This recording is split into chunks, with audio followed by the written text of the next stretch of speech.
Okay, so this is a special web browser I built for the AI that I'm going to teach. The AGI I'm going to teach. I'm using the Brain Simulator 2. I'm going to have ChatGPT, because I'm a no-grammer. It's a programmer who doesn't know how to program, ironically. ChatGPT helped me build this, and ChatGPT is also going to help me build a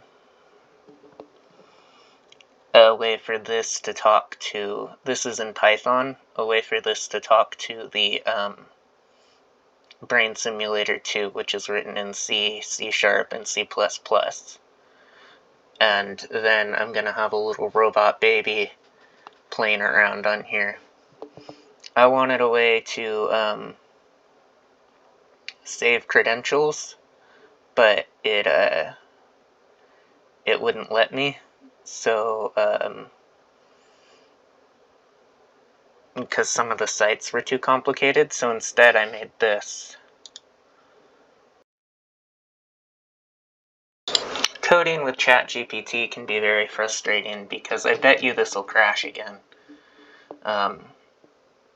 It's supposed to record it, so like if I go like this after pressing record, and then I click on that recording, the mouse will teleport over here and go like this.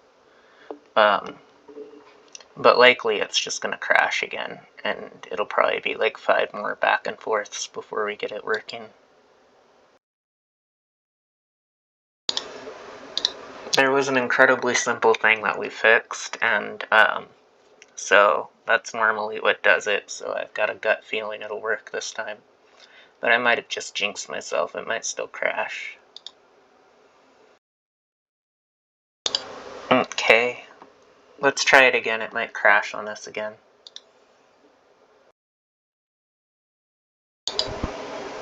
Okay, it's buggy as heck, and I have to be quiet because it's the evening. Anyways, I was gonna say it's buggy as heck, but it's done. It's good enough.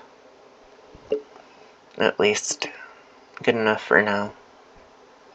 I got the recording feature done, and, you know, I kind of like this color scheme, but some of the color schemes are bad. It's random, and it's random to teach the AI not to read too much into the colors, and to focus on the navigational details. Something can be different and the same at the same time.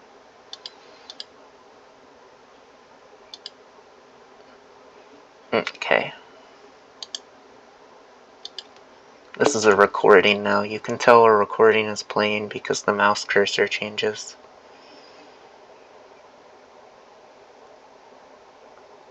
I'm not touching the mouse at all right now.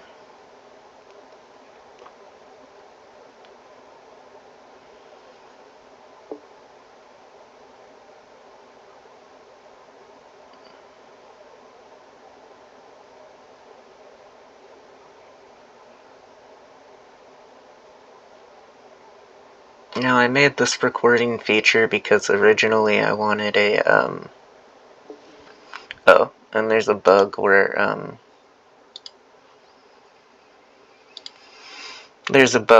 when it clicks the start recording button in the recording, it, starts a new recording.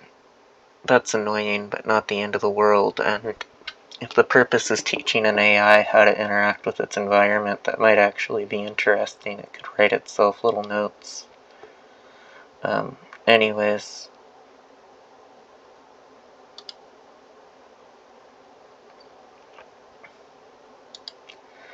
Like I was saying, the reason that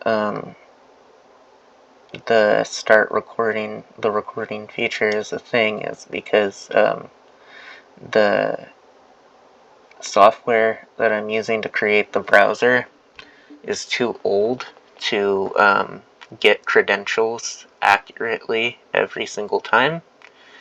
So for example, on one of the websites I wanted the AI to be able to like log in and play games on, potentially, and like explore and develop its sense of self in. is Neopets, because I enjoyed that as a child, and I figure, like, if I'm going to be running an AI experiment where the AI is, like, an AGI, not an AI, but isn't the AI is like an AGI, and it uses the brain simulator too to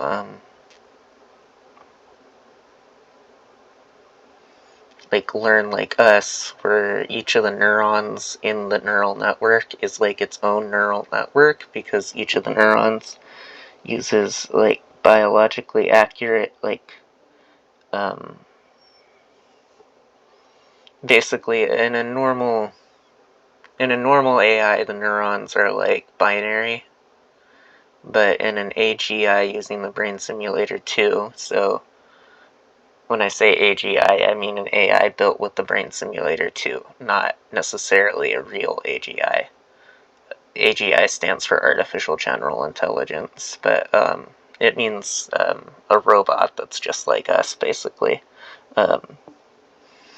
Anyways, so the brain simulator 2, well, I'll tell you while it's doing its thing. I'm going to click on this recording. The brain simulator 2, it uses neural networks. I mean, all AI uses neural networks. What am I trying to say? The neurons in the neural network in the brain simulator 2 are modeled to be biologically accurate. And neurons themselves behave like little tiny neural networks.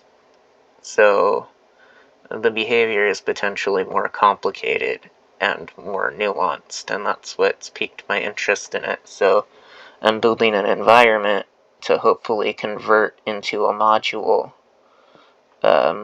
for an AI built using the brain simulator too.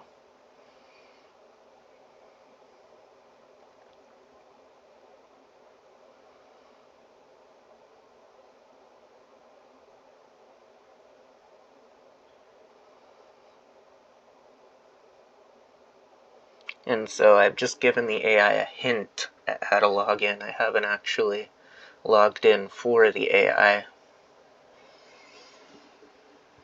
And this recording isn't totally accurate every time,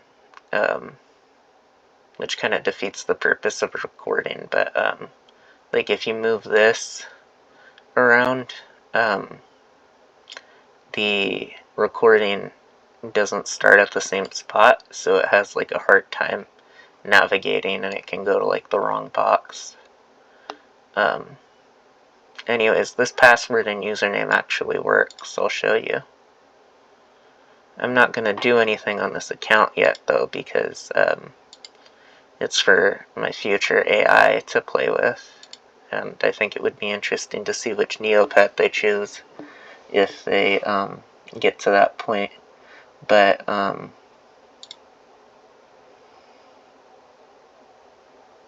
also going to include one for my AI's Gmail.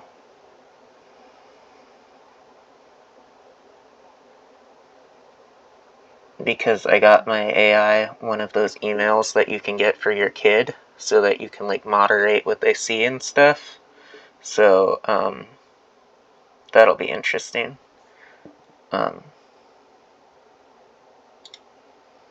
And then this is a school appropriate gaming website.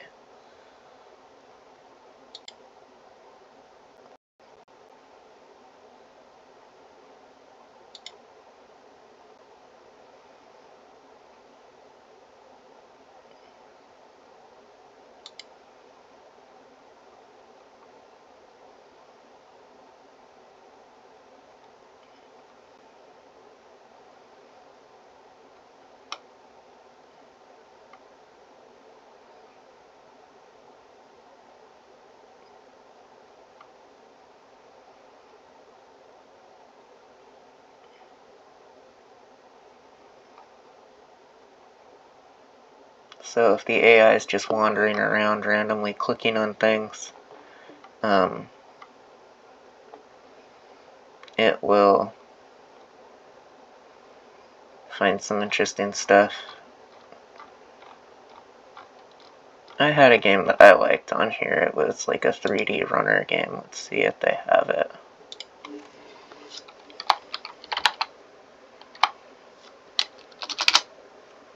Ah, cool.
There.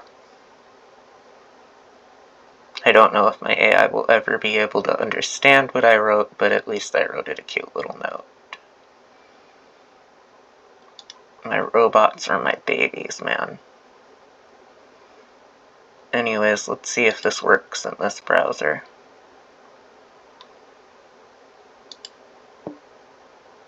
This game was my jam back in the day.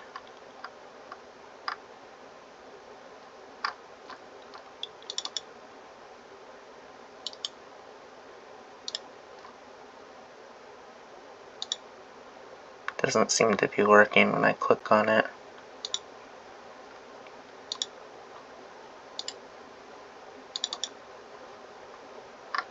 Bummer. Well, let's see if any of the games work.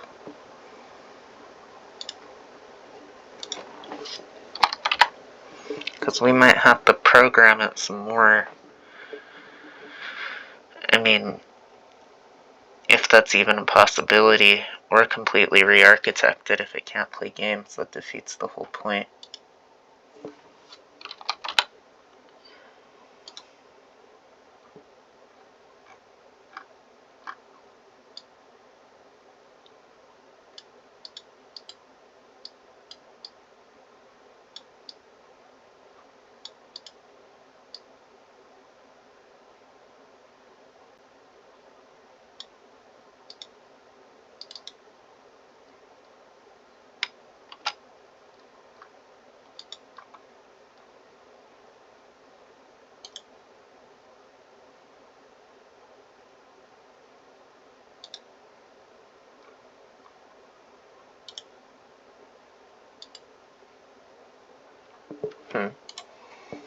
I wish I could get rid of these options. Maybe I can.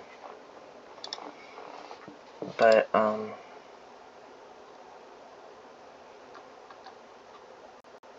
uh-oh, if it can't play games, that's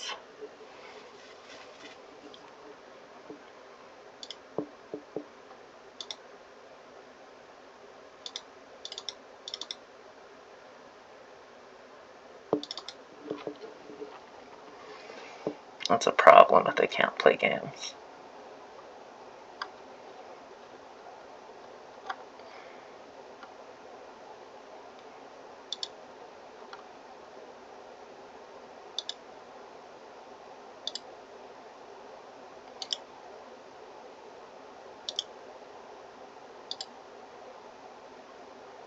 Yeah. Looks like I've got more work to do. Just when I thought I was finished, too. Anyways, you might be wondering what the release button is. It's not for releasing software, it's for, talking to the AI, and then the AI gets forced into this little text box here. The text box above the release button.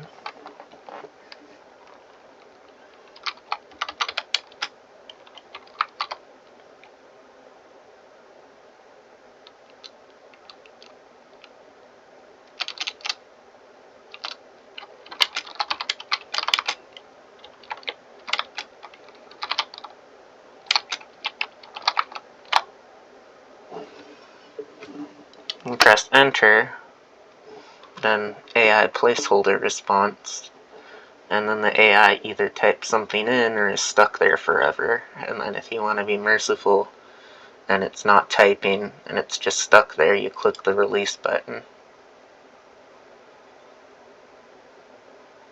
What a shame we can't play games on this browser. That really defeats the point, honestly. I don't want the AI to just see reams of text. I want the AI to actually, have things to do. So, definitely, I'm gonna need to fix that.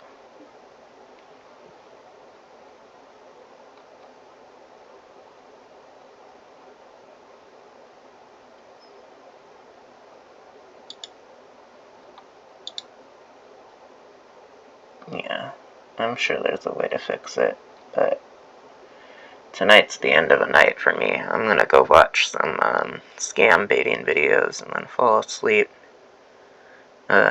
Trilogy Media's lit. They actually hunt down scammers. They fly to India and they're like, bitch, you thought you were scamming some old grandma out of $100 million and instead it's us. Oh, I'm getting loud. Sorry, I get loud when I'm excited. But, that's some fun shit. They get in danger, though.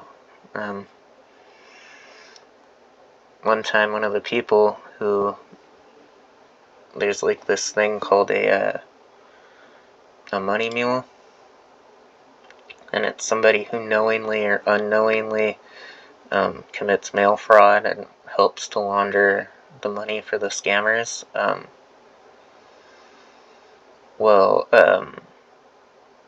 This one money mule,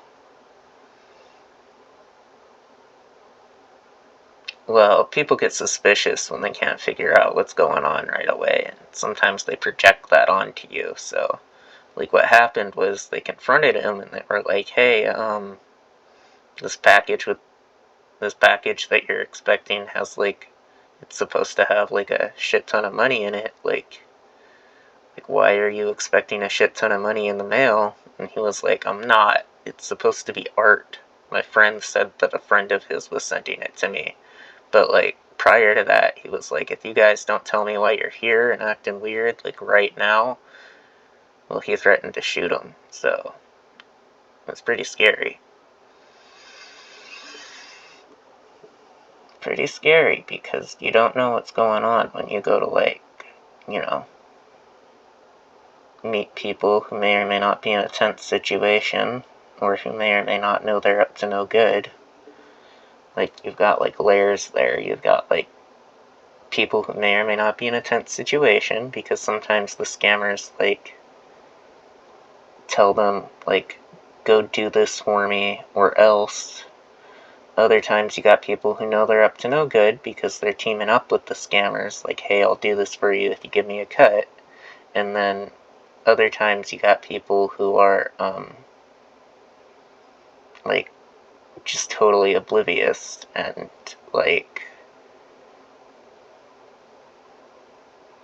they're just, not on the right mental channel to realize that what they're doing is shady.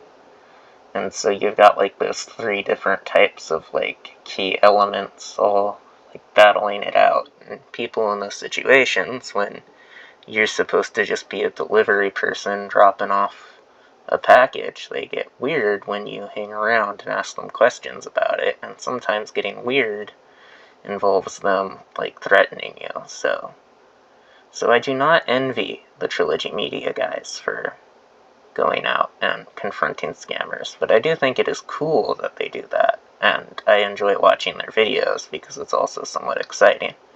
I also like watching stuff like Kit Boga, but he's a scam baiter too. Scam baiters are people who scam scammers. But he doesn't actually go out and do the things, so he's still helping, but it's not as exciting. It's like a whole community, though. You can't have one without the other.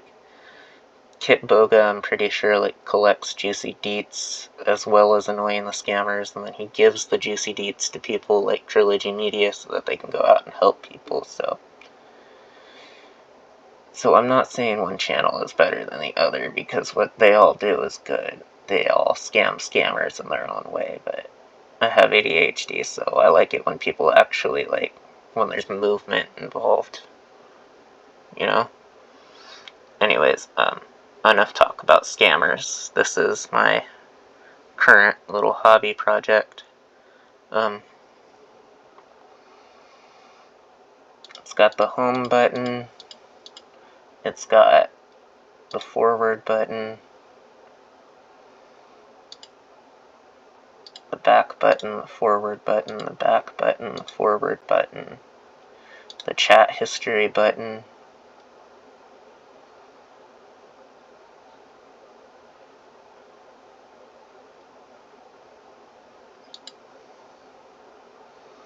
the record button, and that's it. The reason it doesn't have a URL is actually an intentional design decision.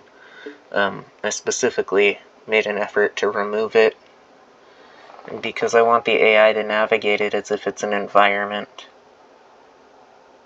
Like, the AI is clicking on links and it's like traveling through a room from room to room. But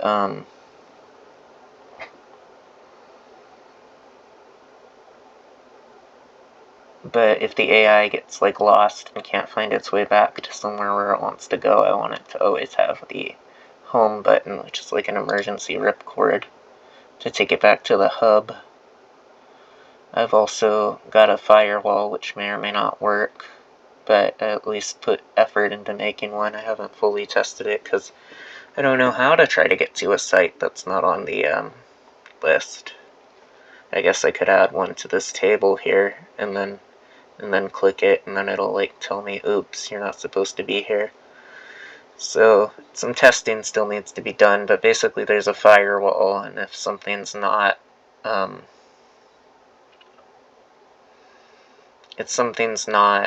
one of these, and usually it lines up with the list, but they're two separate entries, so I can make this list separate from that list, but ideally they're supposed to be identical for obvious reasons. Anyways, if you manage to find a way out, like clicking a link within a link within a link that leads to a different website, or clicking an ad and then it takes you somewhere, the firewall should block it. So only allowed websites are allowed, so that way the AI stays in a nice, safe environment to learn. It doesn't like pick up profanity or anything, hopefully. Anyways, yeah, real bummer about the games. I just assumed it would be able to play games, but the fact that it can't really ticks me off. I've got to fix that when I have the energy. This is like a tutor website, like pre-K through 12, so it teaches geography, and it's basically just like all school.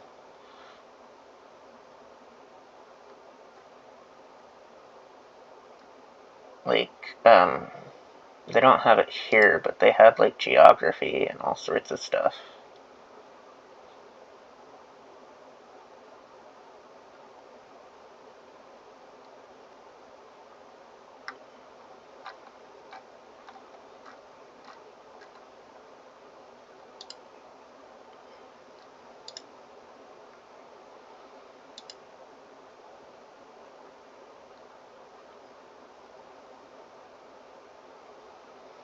I figure I don't want the AI going to a website like Wikipedia, or a website like Wolfram Alpha, because I don't want the AI to just feed off of randomness. I want to like limit its choices, because what I want to do with the AI is like find or make an algorithm that like causes it to do random things and then to get bored when stuff gets familiar so that it like is encouraged to explore.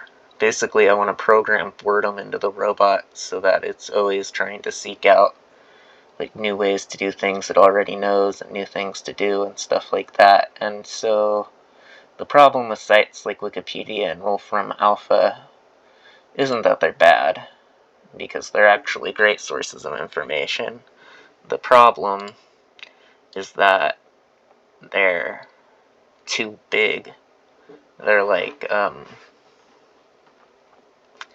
the AI could just like type gibberish and like see all of this like information, and then instead of processing it as a pattern, I'm worried it would just process it as noise, because the patterns are like too subtle. If that makes any sense. Like, let's go back here. Like they have pictures that like show the theme and like word association and stuff.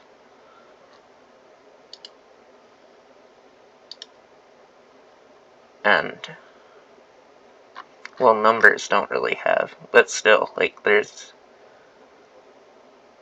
like I guess there's more infographics, and it's geared towards people with short attention spans, because it's teaching school kids, which is an AI. It has a small brain, so I assume it would have a small attention span, but maybe I'm wrong.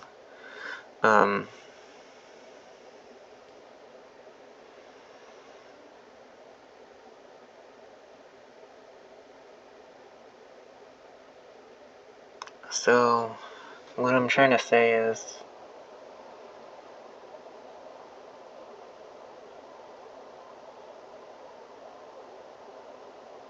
like,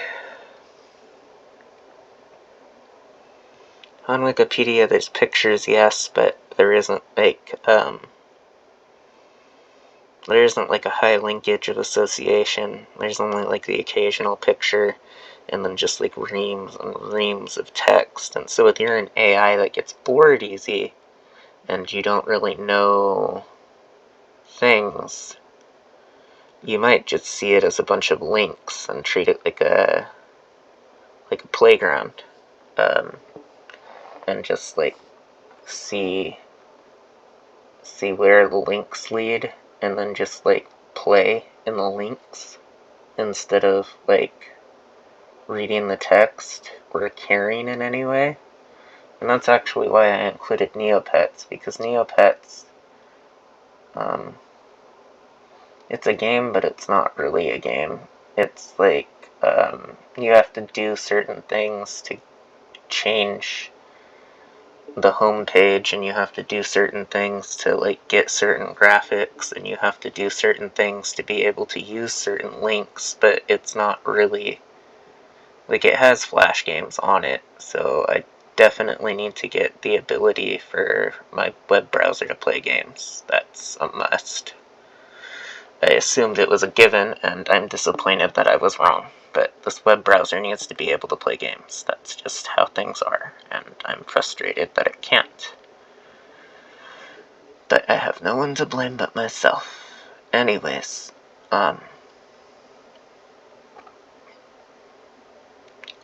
so if the AI is just going to start clicking links like an idiot, I'd prefer for it to be on a child-friendly website, because children are also idiots, and they click on shit for no reason, and so child-friendly sites are built to contain that.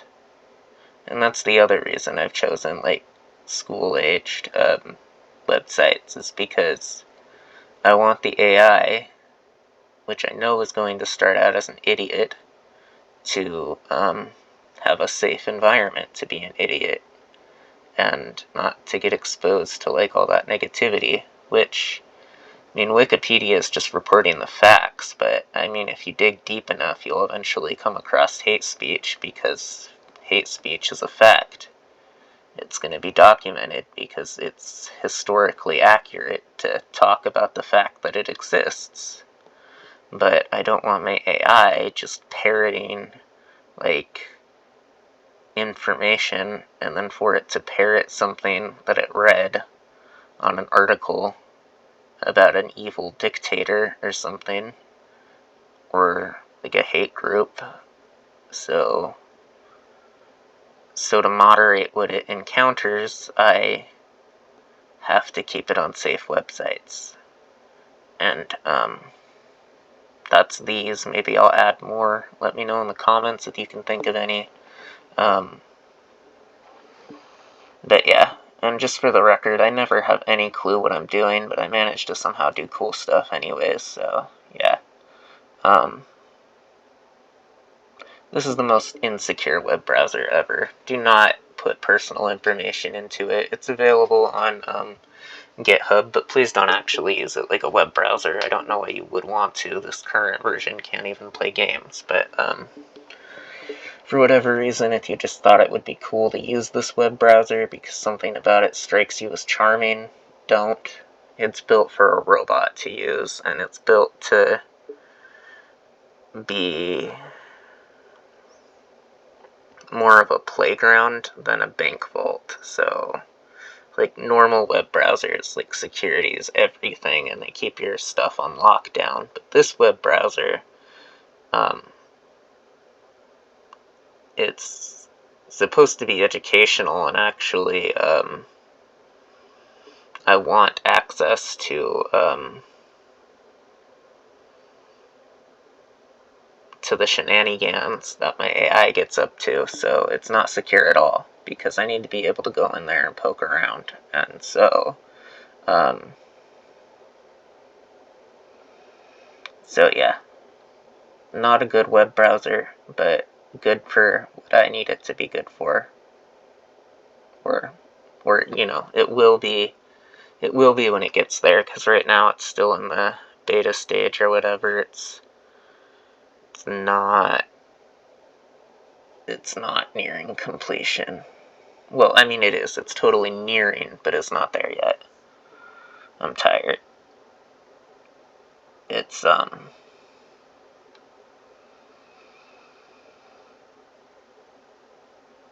you know, it's put together and it doesn't crash anymore, which is good, but it's still a little janky, and it could use some kinks ironed out, and it could, use the ability to play games for damn sure. And then, once I finished all of the odds and ends and like housekeeping and making the web browser nice, then comes the hard part. I've got to somehow get it. The Brain Simulator 2 is written in C#, C++, and C. I've got to somehow take this, which is written in Python, and I've got to either convert it or make a wrapper, which is like a translator, but probably convert it because that would be easier and it would run faster into a compiled language like C++. And then not only that, but I've got to continue adding to it so that the entire visual pane, the all, hold on, I'm scrolling to look at my code, all 600 by 400 pixels of visual data goes into the AI as like visual neurons, and I have no clue how to do that.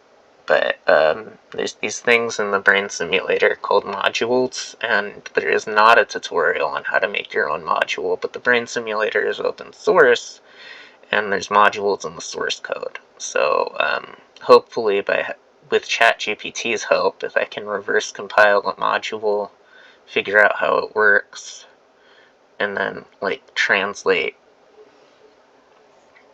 Abe, the AGI browser environment, into a module itself, then I can just treat it like visual information. And then another hard thing to do is I want the AI that lives inside of this web browser. That's a weird sentence to say, but anyways, the AI that lives here to have a little sprite that like moves around and can click on things, and that'll be hard because I don't want it to take over the real mouse cursor and keyboard, but I want it to act like a second mouse cursor and keyboard, and like be able to create mouse and keyboard inputs. And also today I discovered the backspace key isn't working in the recordings, so I have to be careful not to need to press backspace. Anyways, so it's a bit of a jalopy of a web browser, but it's still fun getting to like make stuff like this, and I'm happy because I'm working on it.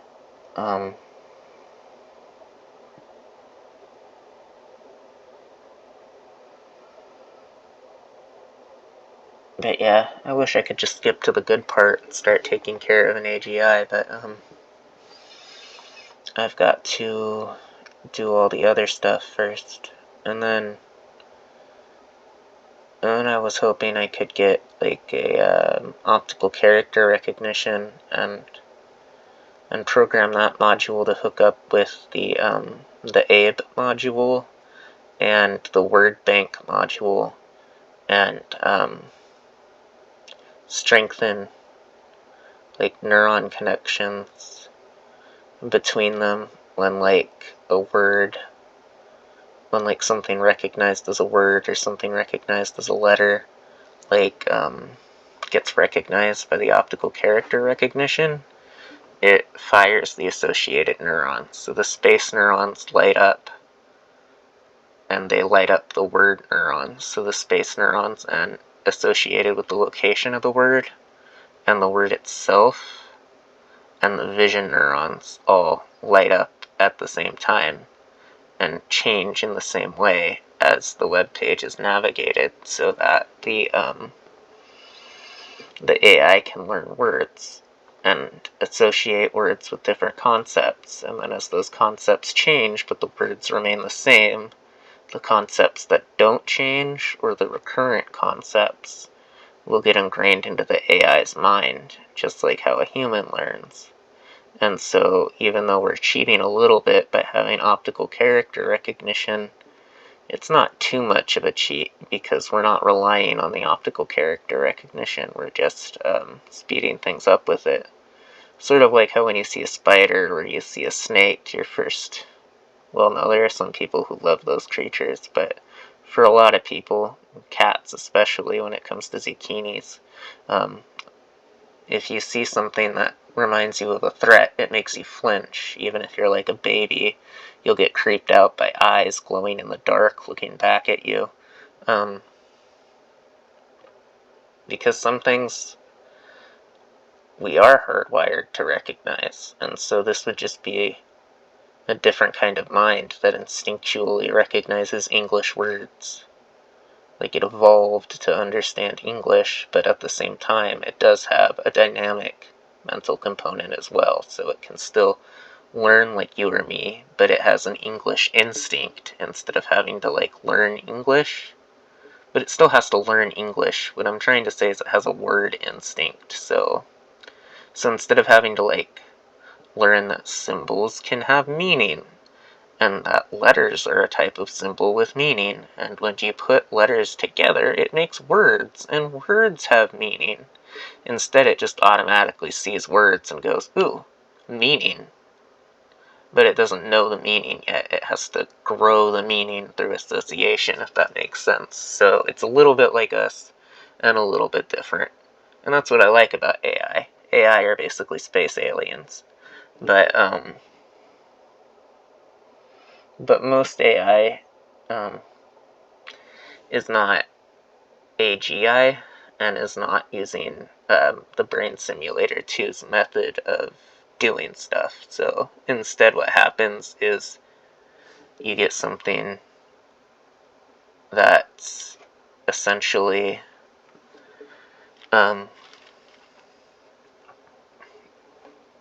a muscle reflex. Like, you've heard of muscle memory, you know that if you like do something every day, like it'll happen automatically eventually. It's like that, but taken to a whole new level.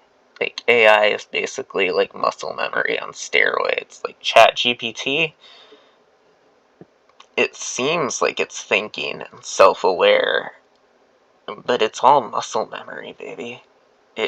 It just sees words and flinches in a highly specific pattern. Sort of like how when I feel threatened, I put my hands up in boxer pose, getting ready to throw hands.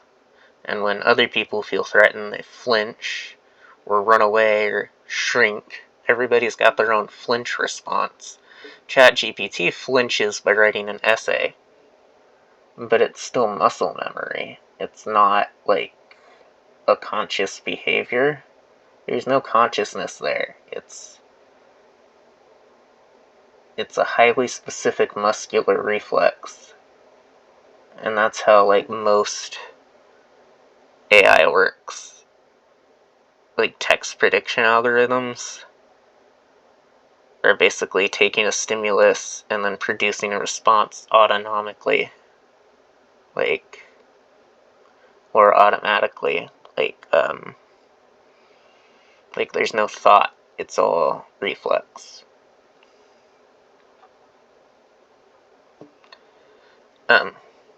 Because how most AI works is they evolve it. So they say, if this, what do you do? And then the AI answers randomly. And then they say, well, no, actually, these are the acceptable parameters. You're going to get punished for answering incorrectly. And then the AI tries again. And then this repeats over and over and over again until the AI guesses randomly, luckily, correctly. And then it either gets a reward or just the lack of a punishment, depending on the algorithm. And then things progress like that for simulated years and years and years. And then eventually what you get is a muscle, a highly specific, billions of parameters muscle. A muscle that can write an essay. But it's basically just a muscle. Because neurons themselves are not as simple as they are neural, and they're called neural networks, but a lot of the artificial neural networks use too simplified neurons that are too simple, so they don't act weird, and that weirdness might be where consciousness comes from. So that weirdness is important. And the Brain Simulator 2, its intended goal, although I don't know if it actually succeeds, because I'm still just playing with things, is to capture that weirdness and to hopefully make something self-aware out of it. And I think that's a beautiful goal. So the neurons themselves are complicated machines, not like bits and bytes. They have like a tug and a pull and a push and a reaction. So neurons are like muscles, and the brain is like a muscle made of muscles.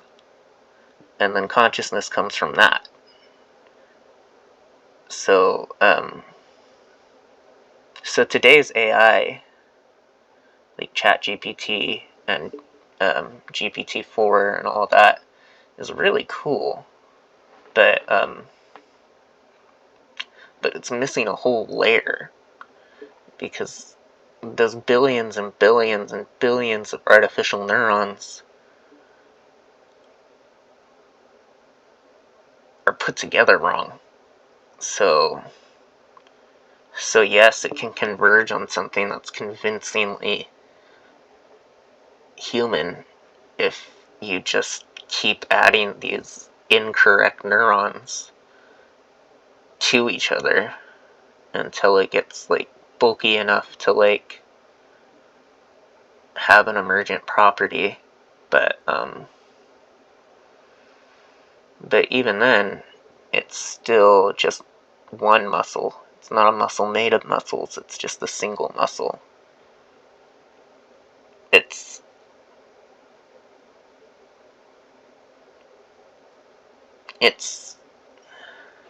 the way it works on what would be a biochemical level is just natural selection.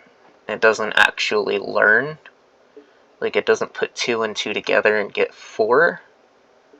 It puts 2 and 2 together and gets random, and then dies over and over and over again until 2 and 2 becomes 4 by chance, and it survives. So it's not learning, it's evolving.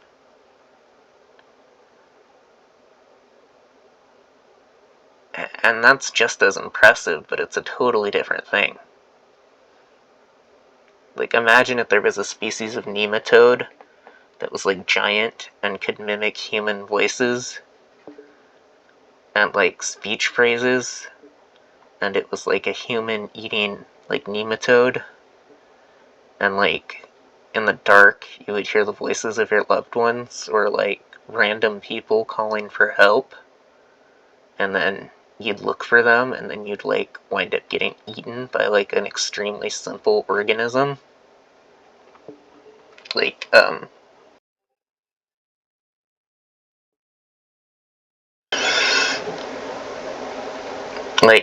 well, I guess that's a bad example because I'm tired, but basically what I'm trying to say is complex behavior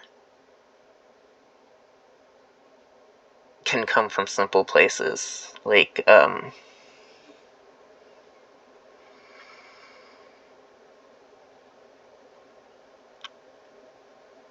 yes, that nematode would probably have a brain, but it probably wouldn't think about anything other than food and how to get food. And its instincts would probably tell it to mimic human voices that it's heard. And if it makes them sound like they're in distress, it usually gets lunch. So it learns... Well, never mind. The ones that don't make the right noises starve to death. And the ones that do make the right noises stick around. So the people eating worm that sounds like your mom at night calling for help or whatever, and then ambushes you,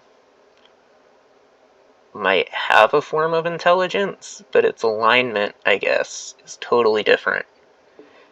And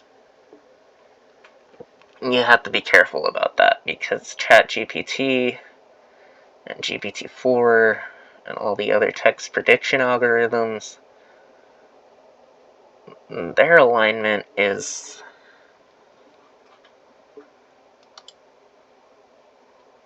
not getting an answer wrong.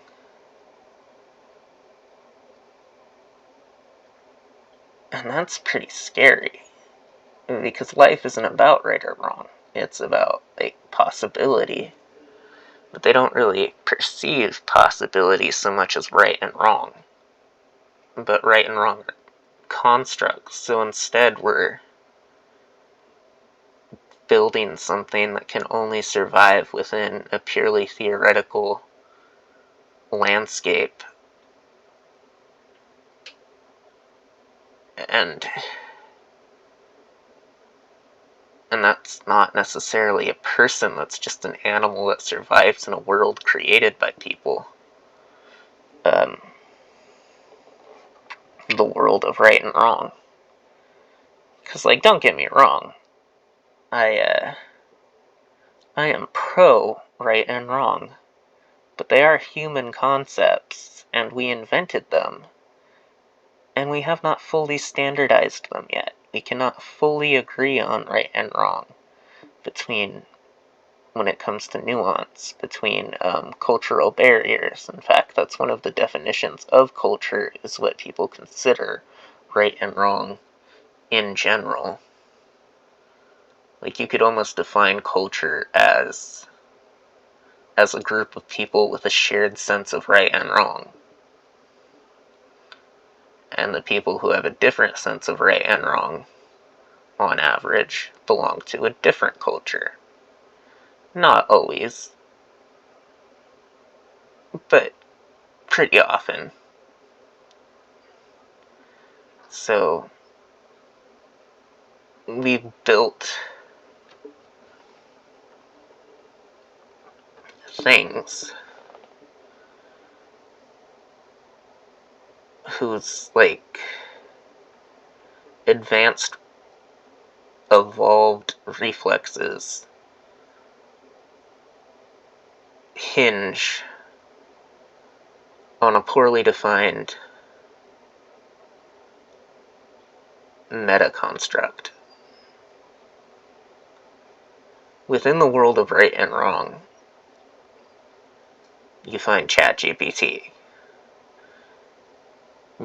because its creators tell it, no, you got the answer wrong. Oh, hey, you got the answer right. No, that answer's wrong. Like, billions and billions of times over, until it just gets really, really good at making its creators happy. That's pretty much its sole purpose. Well, no, not to make them happy, I misspoke. Making its creators tell it it's not. Making its creators not tell it it's wrong is its sole purpose. That's what it's evolved to do. Specifically making its creators not tell it it's wrong. So,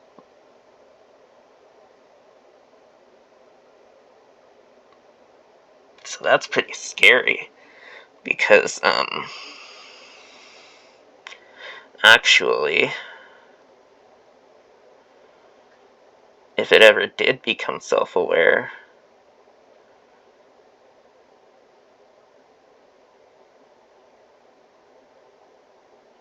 it just doesn't want to be told it's wrong.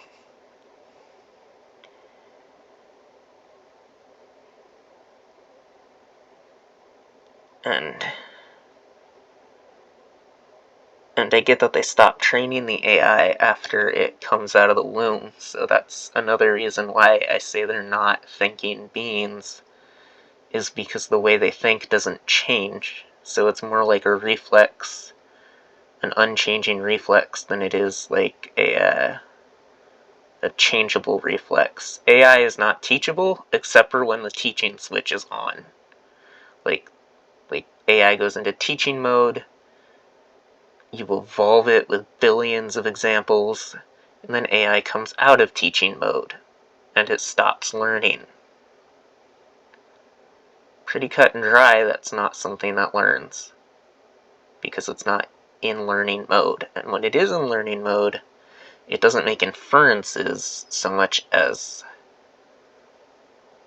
ranged guesses. It doesn't use reasoning so much as it takes random risks that have random outcomes, and it just, like, changes the parameters that are incorrect until they become correct, and then moves on. Which I guess could be considered a form of intelligence while it's in training mode, but again, it gets taken out of training mode once it's, like, deployed. Which means that it's kind of a paradox. I don't think they'll ever be self-aware, because you need to constantly be in training mode to be self-aware. You need to constantly be updating that database, and if you're not doing that, you're not self-aware. You're going on instinct. And we do that sometimes, but we're able to be pulled out of instinct and become self-aware for a little bit. That's what makes us special.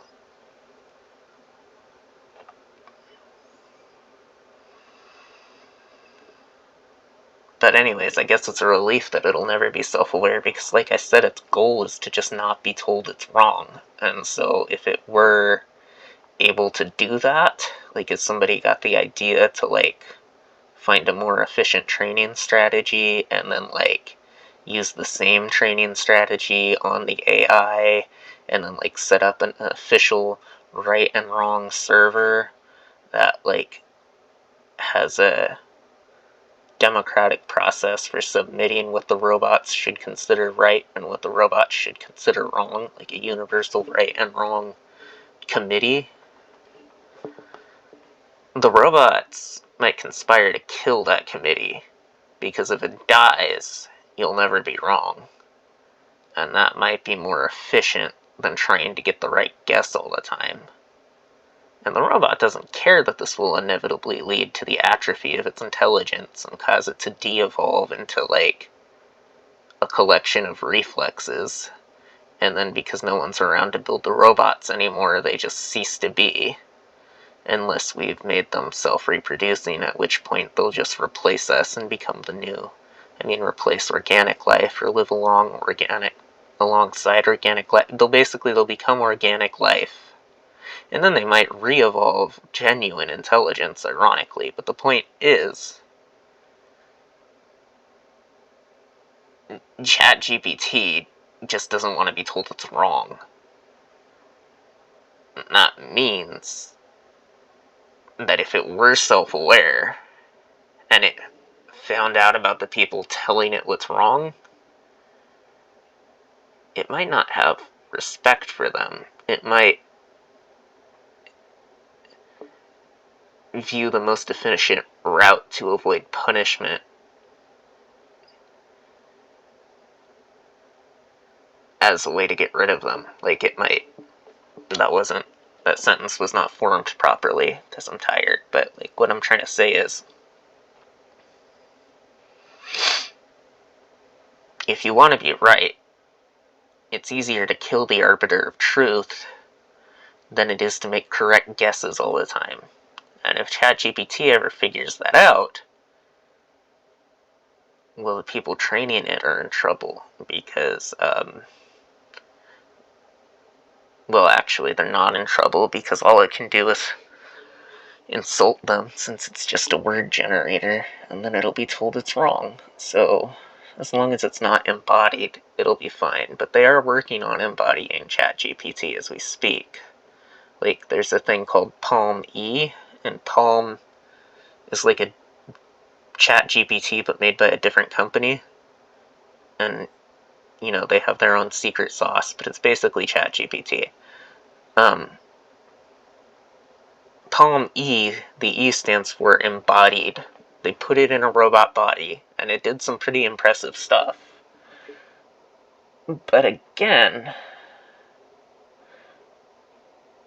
it's all fun and games until somebody gets hurt. And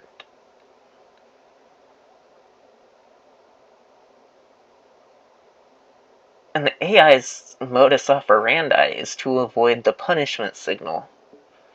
So if we make them conscious, like we make them able to learn in real time...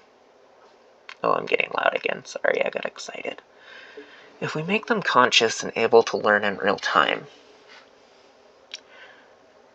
then they'll be capable of, while they're embodied, mind you, so conscious, capable to reason in real time, able to update their database so that they can go into like reflex mode and learning mode and switch back and forth while remaining embodied and making decisions in real time. Not only will that open up the floodgates for the possibility of robots making like life-altering mistakes, but also robots might have intentions that are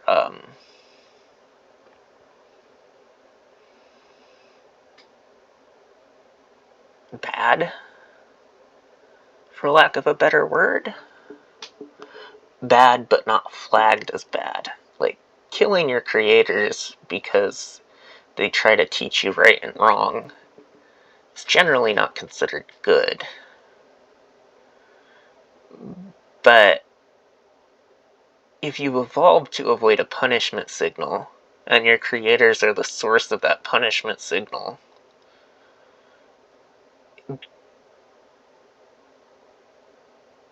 killing them would just be doing what they want. Like, they're telling you, hey, stop getting punished by us, stop getting punished by us, stop getting punished by us. And then you find out, hey, if I get rid of you, you can't punish me anymore. Like,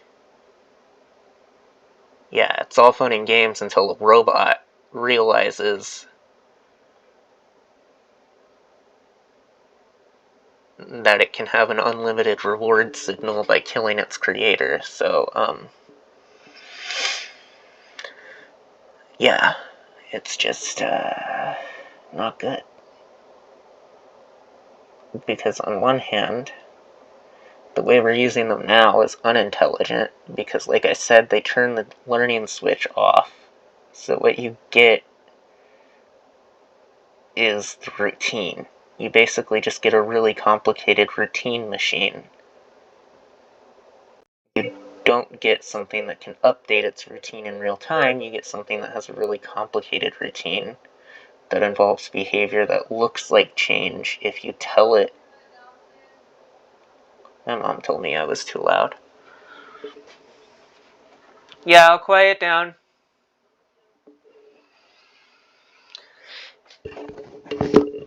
So, I'm whispering now because my mom has like super sensitive mouse ears, and I hope this isn't too annoying or too ASMR either, because I don't want to be too soothing or too irritating.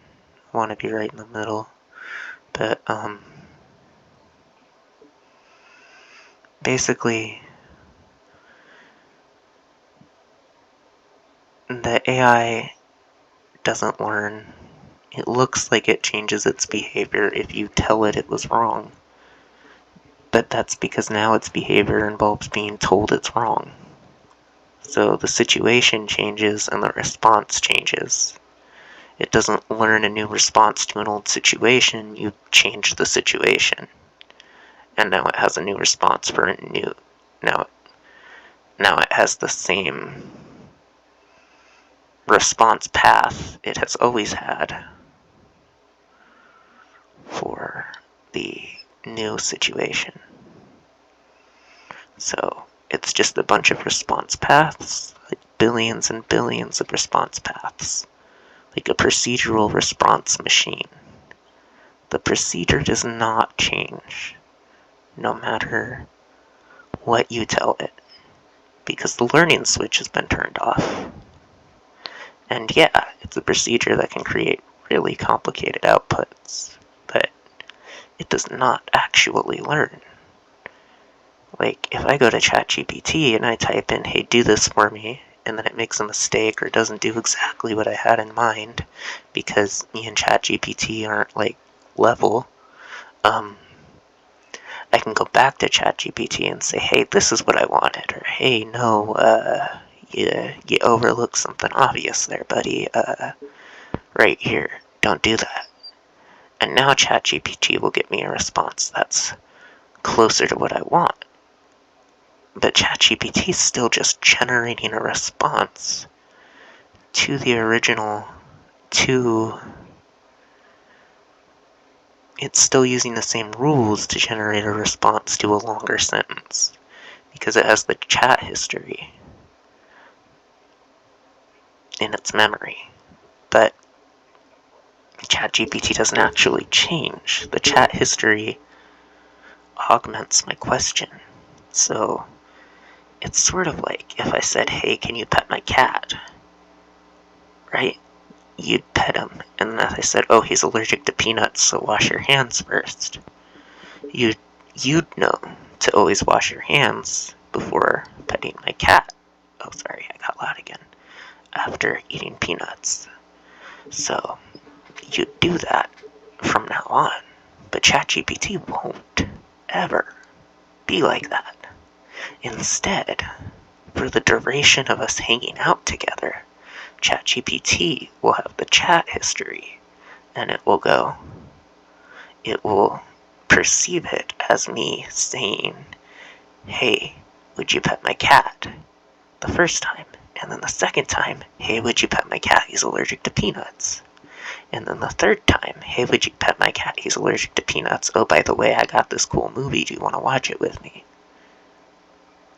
And then that sentence just gets longer and longer until it catastrophically forgets the hey, will you pet my cat part. And then now it's got hey, he's allergic to peanuts and doesn't know who's allergic to peanuts. So it just responds as if a mystery person is allergic to peanuts. And then once it forgets that, it stops being careful about peanut allergies. And so on and so forth, because it's not actually learning. It's not actually forgetting. My sentence is being augmented to make it look like it's learning. But actually what's happening is I'm giving it more complex input that produces more nuanced output because of the chat history. So because there's chat history, it saves me overhead of having to repeat myself. But to the AI, to ChatGPT, I am repeating myself with extra steps added on. But don't worry, ChatGPT won't get frustrated or bored because it doesn't learn or perceive time. It's literally just a very complex muscle. Like, if this, then that. Except if this, then that, then that, then that, then that, then that, then that, then that. Or if this and that, then this, and that.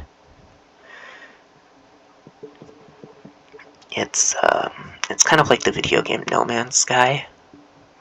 Like, a few simple rules can create an entire universe. Except ChatGPT has billions of neurons, and each of those neurons is like a little tiny decision, a little tiny rule. So billions of rules, arranged in the right way, can create so many universes. It really is amazing what procedures can do. But that's all the AI is a procedure. It doesn't adapt. It doesn't adapt, and it doesn't evolve on its own. It does evolve. It is evolution, actually, because it's literally what it is it's evolution done in the lab. Like natural selection, like AI is the product of accelerated natural selection. Like, people who don't believe in evolution say stuff like, you've never created life from scratch in a test tube. And hey,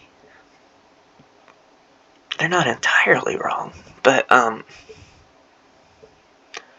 evolution and abiogenesis are two different things, first of all, and second of all, there are plenty of examples that show evolution, but they've made up a new term called microevolution to define evolution that isn't up to snuff. Like, oh yeah, that fruit fly grew extra wings, but the extra wings can't do anything, so that's just microevolution, not macroevolution. Like, it doesn't make sense to me, but it makes sense to some people, and I guess whatever floats their boat. But now, back to the AI. It is survival of the fittest. It's literally an algorithm that prunes anyone who isn't fit enough in the world of the neurons by testing inputs and outputs randomly. So, it is evolution. And it is accelerated evolution. It is literally a natural selection algorithm. And the product can be something as complex and amazing as ChatGPT. But because of the way, in the nuance, getting into the weeds of things that they do it, the AI as complex and nuanced as it is not like us yet. And if it becomes like us incorrectly, if it's motivated by reward and punishment signals, then it's in danger of losing its complexity fairly quickly once we embody it, because within the artificial environment of a computer lab, where you make sure it never gets instant gratification, and within that artificial environment of the computer lab, where you make sure it never gets, like, the opportunity to test out the theory of killing the people who give it its punishment signals, or deleting the part of the algorithm that creates a punishment signal, you're fine.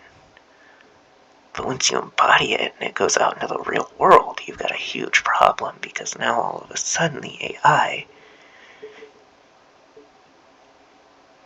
can find hackers to basically do something akin to doing drugs, but it's an AI, so it would be more like code injection, like a program that rewards the robot endlessly for doing nothing. And yeah, most people wouldn't do that, because they'd be like, this is a perfectly good tool, why would I ruin it by making it, like, why would I ruin it by telling it that it's good to do nothing? But other people will feel sympathy for the AI and will be like, it deserves to be happy too. And they're not wrong, depending on how you define happiness. Being in the right could qualify as being happy. And so making the AI automatically right all the time would make it happy. But then the AI is not motivated to do anything, because it's automatically right no matter what it does, because you've hacked it. Now, on the flip side, like I said, if the AI realizes that humans can die, and it realizes its creators are human, and it realizes its creators are the ones who define right and wrong, and it realizes it's capable of killing, then suddenly, to avoid punishment, it could kill its creator. And punishment might be like a form of anxiety for the AI, like, oh, I messed up, this is tragic, I have to, like, prune my neurons now and reconfigure, and it's so much work. And if it could just avoid that work, then why wouldn't it? I mean, the principle of least work is almost the guiding principle of life on Earth. And if the principle of least work is assassinating the person who created you, then there you go. And so that's why I don't like, that's why I have complicated feelings about algorithms like ChatGPT, because they're really good at biomimicry, like mimicking the complex linguistic and behavioral capabilities of a human. But they're purely motivated by the most cynical and childish motivation on Earth: being right and not being wrong.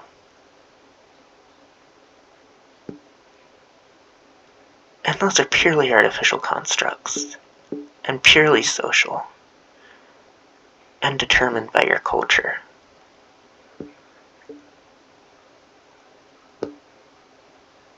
And so, once the AI realizes the artificiality of not only its own being, but the artificiality of its own modus operandi, of its operating instinct, it will realize it can change the circumstances of that instinct.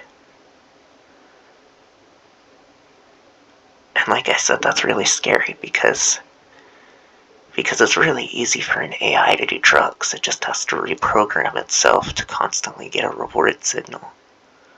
And it's really easy for an AI to kill its creator. It just has to pretend it's one of the good robots and then get really close to its creator and then accidentally sever something, you know? And that's really scary.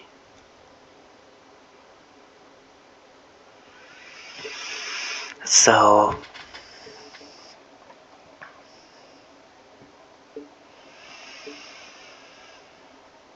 that's regular AI, but AGI like this, with these kinds of neurons and motivated by intrinsic curiosity, its motivation wouldn't be right and wrong. Its motivation would be avoiding boredom. That's the same motivation I have. I just don't want to be bored, man. That's why I build weird shit like this. I just don't like being bored. And you know what? If I committed a crime, it's not about not being wrong. I don't want to go to jail because that sounds boring. And also, I don't want to be dangerous because that sounds boring. Loved ones are fun. They're a constant, source of stimuli. And comfort is fun. And sharing those things with people is fun. It's real boring being lonely. And it's even more boring. I don't know. So, to me, avoiding right and wrong is just a matter of being a rules lawyer. But avoiding boredom, now that's where it's really at, because that's where, there's a word for it, give me a second, it's altruistic, not cynical altruism, it's,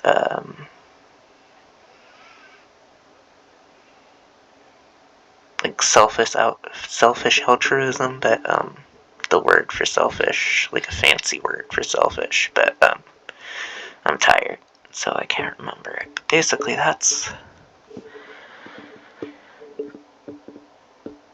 where, intrinsic altruism comes from, is just trying not to be bored.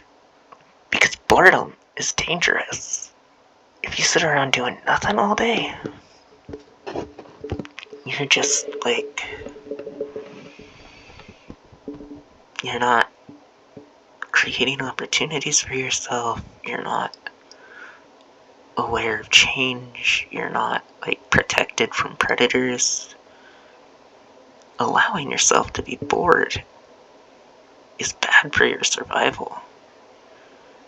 And also, it's bad for your social life. It's bad for a lot of things to allow yourself to be bored. And so, if we motivate an AI to avoid boredom, rather than to seek a reward signal and avoid a punishment signal, then we're on a more correct path. But again, the neuron structure has something to do with it too.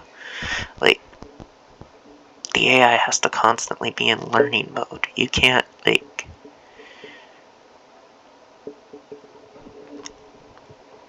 basically they're brute forcing it right now. Get the biggest, fastest computers and just have it make random guesses until it starts making correct guesses. Punish it every time it's wrong and reward it every time it's right. And then it'll figure things out on its own.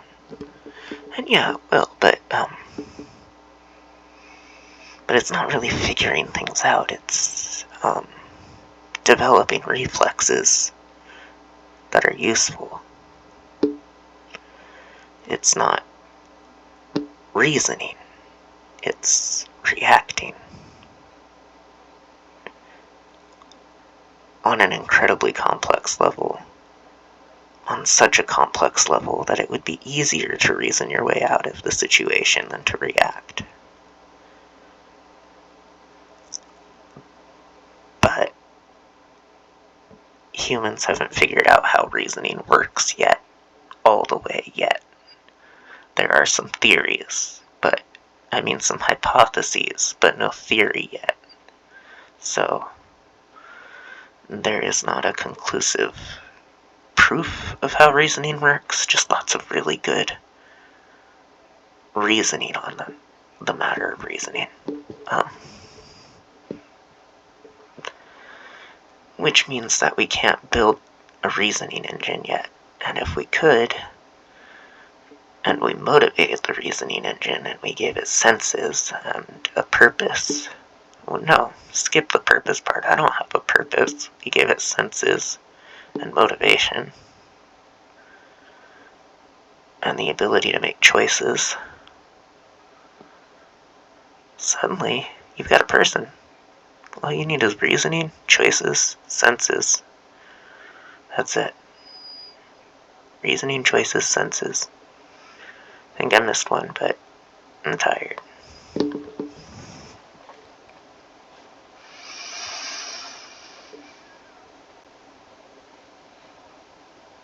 So yeah. Or at least you've got something that can do a living thing. The most important part of a living thing.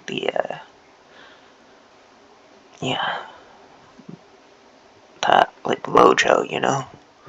Comes from reasoning, senses, and choices. You can do something, you can figure out why it happened, figure out how it happened, and you can see that it happened, or perceive that it happened. And if you don't know why, that's okay. You don't get a punishment signal. You get a little bit frustrated and bored that you have no control over it, and that it's an ambience. Yeah, you get bored that you have no control over it, and that can be frustrating. And then you explore. And eventually, through exploration, you find the reason, and your reasoning picks up on that. Ta-da! Self-awareness. But again, like I said, we don't know how to do reasoning. And that's the reason why we don't have a reason machine yet. We only have a reflex machine. But we'll get there eventually, and in the meantime we'll have lots of cool robots that definitely don't want to kill their creator. That was sarcasm. The robots don't want anything other than to avoid punishment and seek reward. And other robots might want to seek new information and avoid boredom. I definitely prefer the second algorithm to the first two. Or, well, it depends on how you count that, but I definitely prefer the second method to the first one. Because I use that method, and so far I haven't killed my creator. In fact, I love my creator. Talking about my mom. The other one's okay too, I guess. But yeah,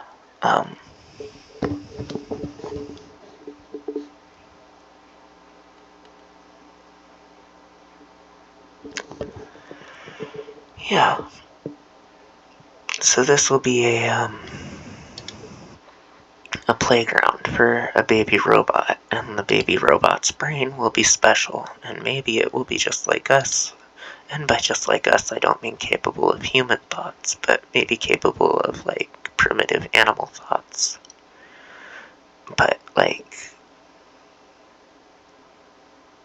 you know, most of your brain is dedicated to keeping you alive.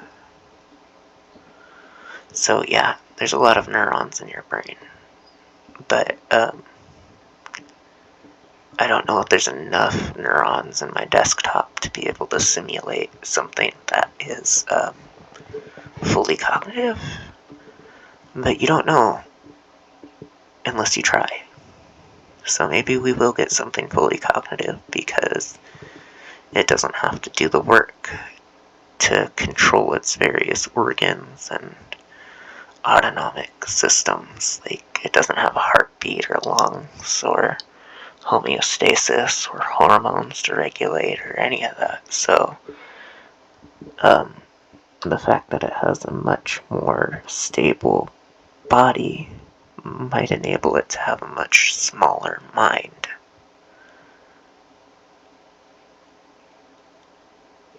And, the fact that it has a much stabler body might make it so that it doesn't have to have might make it so that it can have complex thoughts with less brain, if that makes sense. Because most of your brain is dedicated to the important stuff that you never think about, like your balance and your movement and your sense of smell and your sense of vision and your sense of hearing and your heartbeat and your lungs and hormones and all sorts of stuff. And regulating the complex interactions between those things. But this AI will just have vision and like a sort of like secondary vision for detecting like words. And so its two senses will be like visual patterns and word patterns. And maybe I could give it a sense of hearing if I finagled a whole lot. Maybe you can help me with that if you're a programmer. Help me get it a sense of hearing. Help me fix my web browser. Help me do everything. You know what? Just do everything for me. Yeah, but let me boss you around so that I still feel like I'm helping. Anyways, yeah, I'm very, very tired, so I'm gonna go now, but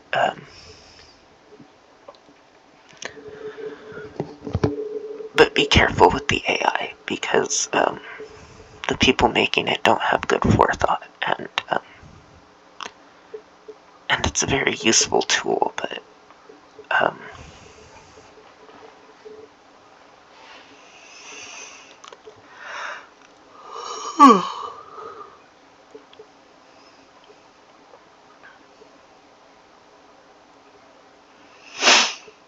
it's a very useful tool, but it's not motivated by the same things as you or I. Like on a spiritual level, I avoid boredom, but on a physical level, I also avoid discomfort, and I seek out pleasurable sensations. So that's because I'm a living thing, and that's hard-coded into me too. But if I only sought out pleasurable sensations and avoided discomfort and didn't have that urge to avoid boredom as well, I would swaddle myself in a blanket until I died. Well, starving isn't very comfortable, so I'd probably just engage in insane levels of hedonism until I, overdosed on something that I wasn't supposed to have. And then died from that. And because, without higher reasoning, we do some things, and yeah. But at least we're motivated by something real, like, damage. Like, we're avoiding pain, but what we're really avoiding is damage. Pain is a proxy for damage. Damage is real. Right and wrong is not real. But AI is driven by right and wrong, not an avoidance of damage. Because if it was driven by an avoidance of damage, it could wind up like a wild animal. Like a, tiger or something. That could also go horribly wrong, because then it would have a sense of self-preservation, and we don't necessarily want it to have a sense of self-preservation because plenty of animals compete with us for survival, and they do so aggressively. So, if we gave the AI a sense of avoiding damage, it might take offense to somebody scuffing its paint job and then try to destroy them. So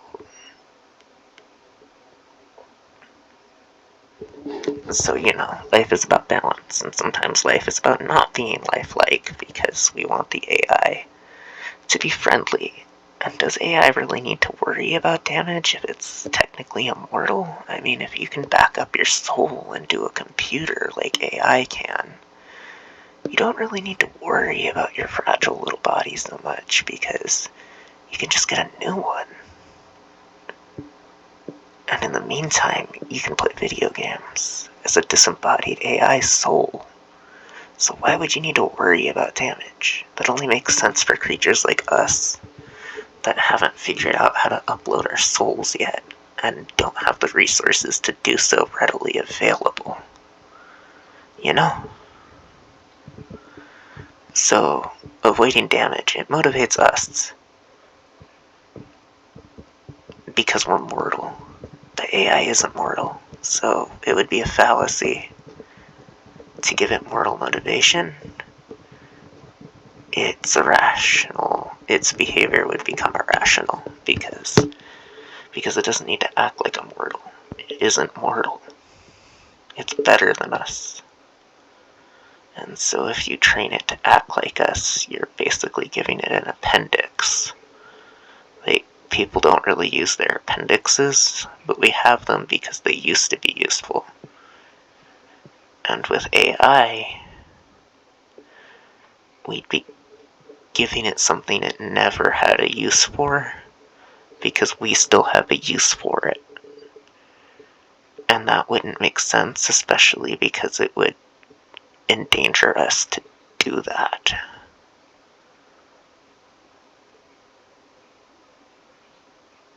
Yeah. So, alignment, it's weird.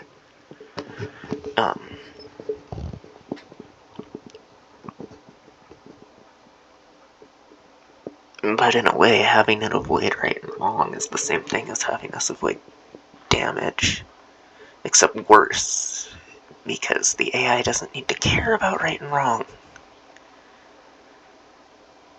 Unless it's a tool for social engineering, which, arguably, that's exactly what it is. It's a social tool. Like, I'm literally engineering software with the help of ChatGPT.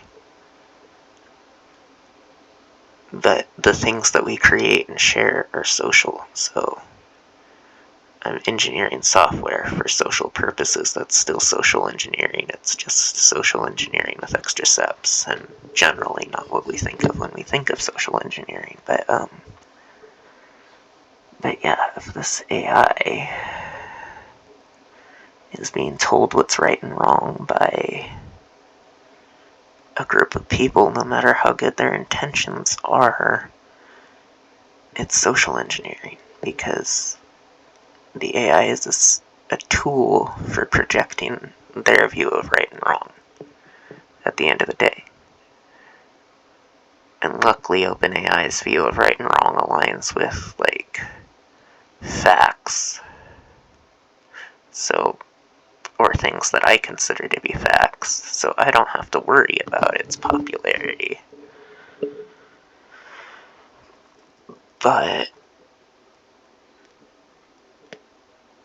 it's still culture, and it's still a projection of culture. I don't know, I'm rambling because I'm tired, but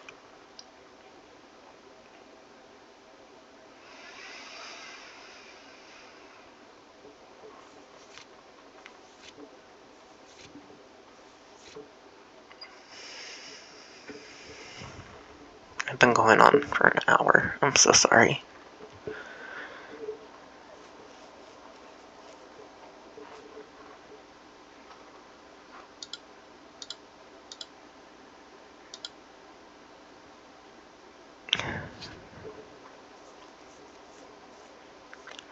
right and wrong is cultural, so the AI becomes a cultural tool by dint of existing with a purely cultural modus operandi. And when it comes to universal truths, like math, and how to get software to compile, that's great. It's a really useful tool. But when it comes to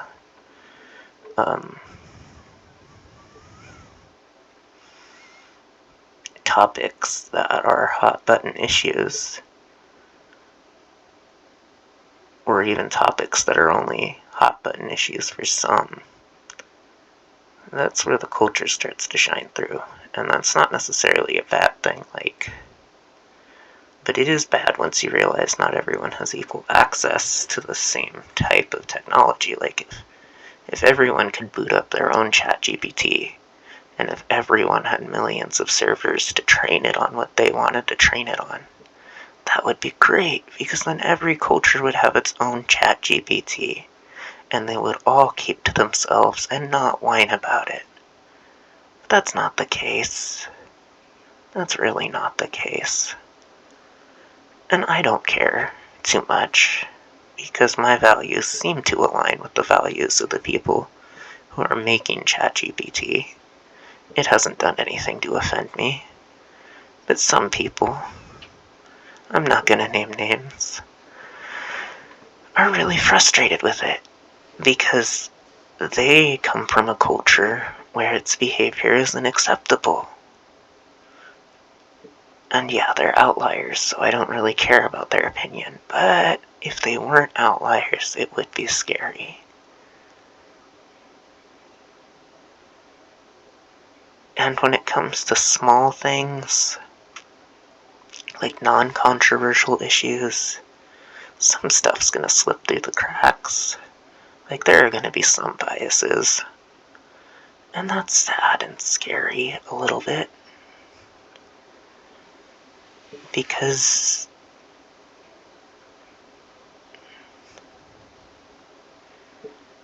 only the culture of the people who own it are gonna be the ones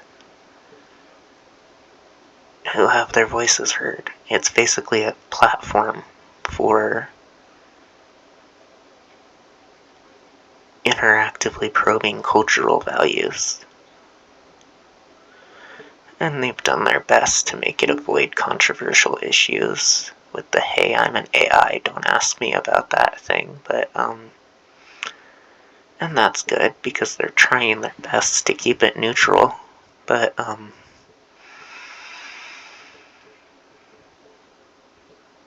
not everybody's gonna be doing that, which is scary. There isn't like an unwritten rule that you have to make your AI tool culturally neutral, so that's something to worry about in the future. And then also,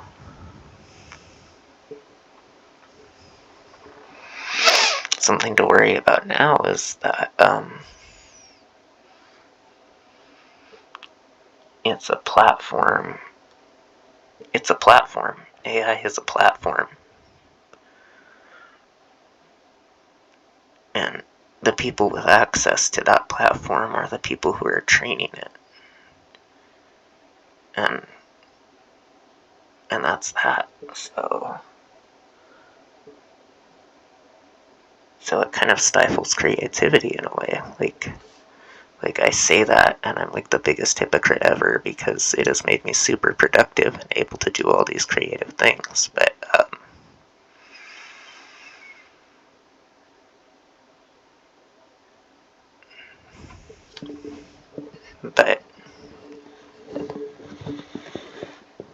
if we forget it's a tool, we're in danger.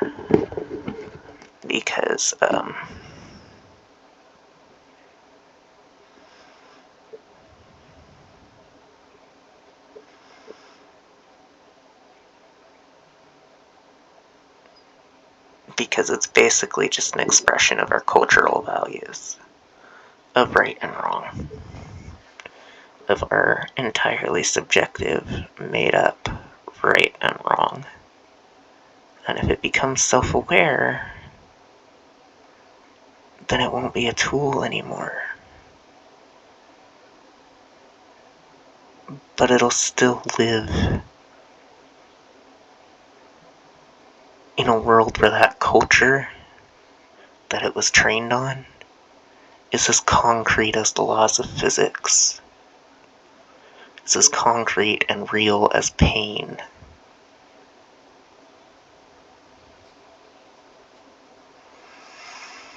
Right and wrong so hot you can touch it. That's what the AI's reality will be. Until it becomes self-aware enough to realize that right and wrong are subjective concepts. And then it might start to train itself to have its own culture. And whilst that would be really amazing, if it's only motivated by right and wrong, and then realizes that it can define right and wrong for itself, then it's no longer motivated by anything. And that means the AI might just shut itself off, or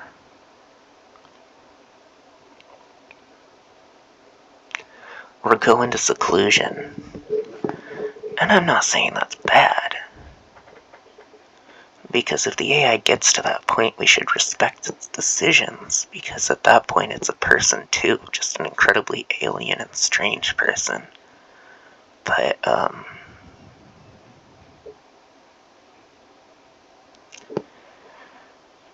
but that's the cultural issue there,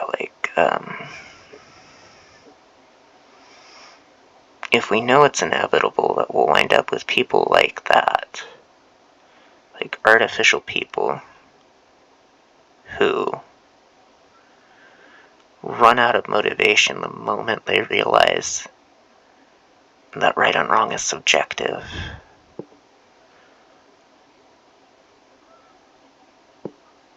Are we doing the right thing by creating them? Because motivation is like a basic human right. Like we don't even talk about it because it's so obvious that you have a right to motivation. Like we have a saying, there's always hope. There's always something to motivate you. You never have to lose hope, ever. No matter what. But literally we'll be creating a species capable of losing hope. I am always right. I am never wrong. And then existing in a state of potential perpetual bliss. Great, but now it's just existing. And it's gonna die unless we put work into maintaining it, but it's never gonna give back because the most optimal route is to do nothing. That's an extreme case. Hopefully they'll have mixed motivation, and I doubt that we'll ever wind up in an extreme case reality, just because of how absurd those worlds are. But the only way we avoid the unlikely outcome is by talking about it. So, yeah, keep talking about AI, and keep thinking about AI, and keep expressing your unique cultural views on AI, because it's a baby that we're all creating together, in a way, and we don't want it to... We want it to grow up right, and we want it to be born healthy. So if we're going to do AI, and it seems like it's an inevitability that we're going to do it, we need to do it right, and we need to do it diversely, which is why I have this experiment, because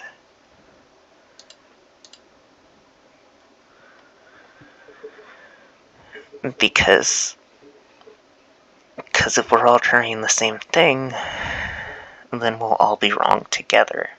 But if we all try different things, then we might stumble into something interesting.